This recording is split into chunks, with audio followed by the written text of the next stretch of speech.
जय श्री राम, जय बालाजी महाराज। पूजा करते समय गंदे विचार क्यों आते हैं? पहले तो हम कारण जान लेते हैं कि क्यों, किस वजह से आ सकते हैं। फिर इसका हम उपाय भी लास्ट वीडियो में बताएंगे, तो वीडियो में लास्ट तक बने रहे। जय सीताराम। गंदे विचार क्यों आते हैं? हमारे मन में किसी तरह की जब मलिनता बढ़ जाती है, तब हमारे मन में गंदे विचार आने लगते हैं। भगवान की पूजा करते समय, मंदिर में पूजा करते समय, मंत्र जाप करते समय, घर में पूजा करते समय हमारे मन में गंदे विचार आने लगते हैं। तो पहला कारण ये हो सकता है कि कोई आप अपने फ़ोन में गंदी चीज़ें देखते हो। अगर कोई गलत ग्रुप से जुड़े हुए हो जिसमें गंदी चीज़ें आती है, उसकी वजह से भी आपको मलिन विचार आ सकते हैं पूरे दिन भर में। जब आप गंदी चीज़ें देखेंगे तो शाम को पूजा करते समय वही दिमाग में आपको घूमती रहेगी। ठीक है, एक ये चीज़ हो सकती है। नहीं तो आप किसी स्त्री के ऊपर, स्त्री के बारे में या किसी लेडीज़ के बारे में, किसी लड़की के बारे में आप गलत सोचते हो, तो इसकी वजह से भी आपको गलत विचार मन में आते हैं पूजा करते समय। नहीं तो कोई नेगेटिविटी शक्ति है, कोई बुरी शक्ति है जो कि आपको पूजा करने से रोकती है, वो भी आपको इस तरह के विकार आपके मन में पैदा करती है। ठीक है, कि आप पूजा ना करो नहीं तो आप सफल हो जाओगे। ठीक है, तो नेगेटिविटी भी बहुत ज़्यादा चांस है, नेगेटिविटी ही बहुत ज़्यादा चांस में रहती है। ठीक है, कोई पितृ मलिन हो सकता है, हो सकते हैं आपके। तो अगर कोई पितृ मलिन होते हैं तो वो भी आपको इस तरह के गंदे विचार उत्पन्न करते हैं। और पांचवा ये भी कारण हो सकता है कि जब आप भगवान की भक्ति कर रहे हैं तो भगवान आपकी परीक्षा भी लेते हैं कि पूजा कर रहा है या छोड़ के भाग जा रहा है। ठीक है, तो इस तरह की परीक्षा भी होती है। तो आपके मन में आपके ये सोच होता है कि हम तो पूजा कर रहे हैं, अच्छे से कर रहे हैं, फिर हमारे साथ ऐसा क्यों हो रहा है। ठीक है, तो ये कभी कभी भगवान परीक्षा भी लेते हैं। तो कभी कभी आप ये भी सोचते हो कि हम तो अपने मन से अच्छे विचार सोच रहे, पर हमारे साथ ऐसा क्यों हो रहा है। ठीक है, तो इस चीज़ को दूर करने का भी हम आगे वीडियो में उपाय बताएंगे। ठीक है, तो कोई पितृ मलिन है, ठीक है, कोई गलत लड़की के बारे में अगर गलत ध्यान कर रहे हैं तो इसकी वजह से भी होता है। तो ये तो मलिनता प्रेत से भी आ जाती है। ठीक है, जो प्रेत बाधा अगर आपके ऊपर है तो प्रेत बाधा से भी मलिनता आपके ऊपर जो हो जाती है।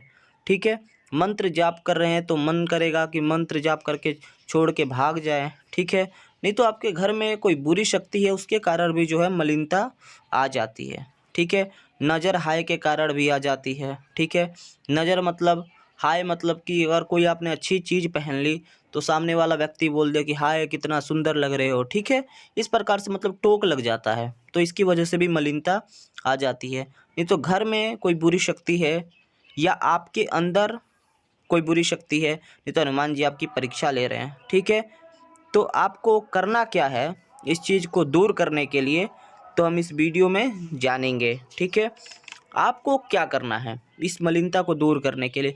सबसे पहले तो ये गंदी चीज़ अगर आप देखते हैं तो इसको अपने फ़ोन से हटा दें।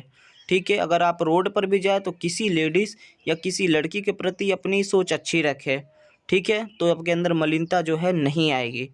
तो मलिनता कई तरह से बाहर निकलती है, आंसू के रास्ते भी बाहर निकलती है।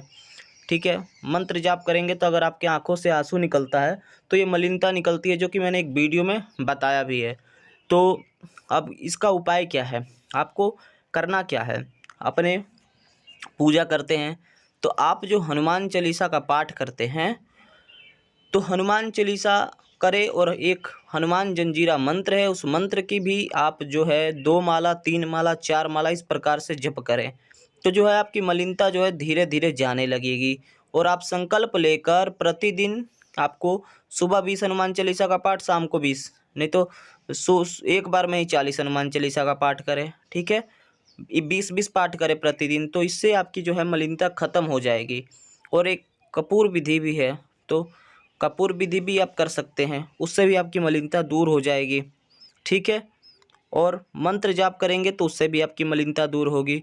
आपको क्या करना है, मंगल शनिवार आपको मंदिर जाना है, हनुमान जी को चोला चढ़ाना है और हनुमान चालीसा का हवन करना है। ठीक है, अगर आप 20 हनुमान चालीसा का पाठ कर रहे हैं तो 5 हनुमान चालीसा का हवन आप करें। इस चीज़ को करने से आपकी मलिनता जो है ख़त्म हो जाएगी। तो ये चीज़ें हनुमान जी की पूजा करते समय भी या किसी देवी देवता की पूजा करते समय भी ये मलिनता जो है आपको परेशान करते, इस तरह के विचार आता है, गलत संभोग गंदी चीज़ें आपको मन में जो है दिखने लगती है। तो कभी कभी होता क्या है कि आप अपने पूजा स्थान से भाग जाते हैं, जाकर सो जाते हैं। इस प्रकार के अनुभव कई साधक के होते हैं जो कि हम आपको बता रहे हैं। तो अगर आपके साथ भी अगर ऐसा हो रहा है तो आप जो है अपने मंत्र जाप को और बढ़ा दें। ठीक है। अगर कोई नेगेटिविटी अगर ऐसा करती है तो इसलिए करती है कि जब अपने पूजा में आप आगे बढ़ रहे हैं, आप अपनी साधना में आगे बढ़ रहे हैं, तो वो चाहती है कि आपकी साधना खंडित हो जाए। ठीक है। तो इस प्रकार के वो आपको इफ़ेक्ट डालती है, तो इस चीज़ से घबराना नहीं चाहिए। इस चीज़ का संकेत है, अगर नेगेटिविटी के कारण तो समझ जाइए कि ये जो है कोई सिद्धि का संकेत है। कोई सिद्धि होने वाली है आपको या हो चुकी है, उसको जो नेगेटिविटी है वो ख़त्म करना चाहती है।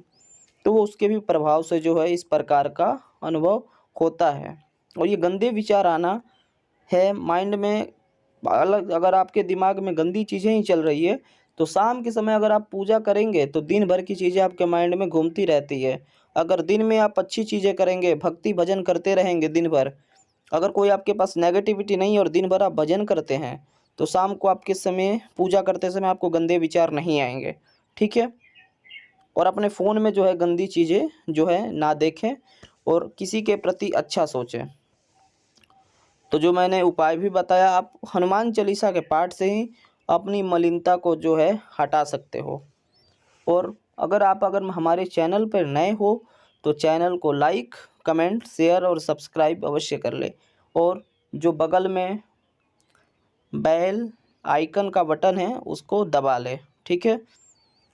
और जैसे जो मलिनता होती है, नेगेटिविटी, पित्र मलिन हो जाते हैं, उसकी वजह से भी होता है, ये चीज़ें देखने को मिलती है। लेकिन ज़्यादातर केस में जो है नेगेटिविटी होती है। नेगेटिविटी आपके पास हो या ना हो, अगर आपके घर में भी अगर भूत प्रेत हैं, नेगेटिविटी है, तो उसके कारण भी आपका पूजा पाठ में मन नहीं लगेगा। आप पूजा पाठ छोड़कर भागने लगेंगे। इस प्रकार का आपको जो है अंदर ही अंदर होने लगेगा, थूकने का मन करेगा पूजा घर में। ठीक है। गंदी चीज़ें का करने का मन करेगा। तो इस चीज़ों से मतलब आप होता है ऐसा, तो इस चीज़ से बचें। और अगर आप 5 हनुमान चालीसा का पाठ करते हैं तो उसको बढ़ा दें। कभी कभी आपकी भगवान परीक्षा लेते हैं, तब भी ऐसा होता है कि भगवान सोचते हैं कि जो मेरा भक्त है वो मुझसे दूर भागता है या इस परेशानी को फेस करके मेरे शरण में रहता है, मेरे भरोसे रहता है। तो आप जो है भगवान के भरोसे रहिए, भक्ति करते रहिए। ठीक है। जय सीताराम, जय बालाजी महाराज। ठीक है। तो मैंने उपाय भी बता दिया, कपूर विधि कर सकते हैं आप। ठीक है। जय सीताराम, जय बालाजी महाराज, जय सिया राम, जय सिया राम, जय श्री राम।